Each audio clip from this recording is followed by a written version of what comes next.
Lucknow super ജയൻസിനെതിരെ Delhi ക്യാപിറ്റൽസിന് 8 വിക്കറ്റിന് ഉജ്ജ്വല വിജയം. Toss നഷ്ടപ്പെട്ട് ആദ്യം ബാറ്റ് ചെയ്ത ലക്നൌവിനെ 159 റൺസിലൊതുക്കിയ ശേഷം 160 റൺസ് വിജയ ലക്ഷ്യം 17.5 ഓവറിൽ 2 വിക്കറ്റ് നഷ്ടത്തിലാണ് ഡൽഹി മറികടന്നത്.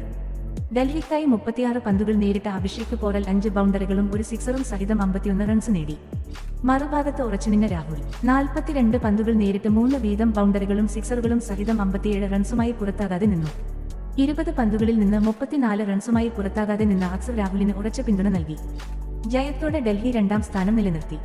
ലക്നൌവിനു വേണ്ടി 33 പന്തുകൾ നേരിട്ട മർക്കറും 2 ഫോറും 3 സിക്സും സഹിതം 52 റൺസെടുത്ത് പുറത്തായി. സഹ ഓപ്പണർ മിച്ചൽ മാർഷ് 36 പന്തിൽ 3 ഫോറും ഒരു സിക്സും സഹിതം 45 റൺസെടുത്തു. ഇമ്പാക്ട് പ്ലെയറായി ക്രീസിലെത്തിയ ബദോണി 21 പന്തിൽ 6 ഫോറുകളോടെ 36 റൺസെടുത്ത് അവസാന ഓവറിൽ പുറത്തായി. ഡൽഹിക്കായി മുകേഷ് കുമാർ 4ഉം മിച്ചൽ സ്റ്റാർക്ക് ദുഷ്മന്ത ചമീര എന്നിവർ ഓരോ വിക്കറ്റും നേടി.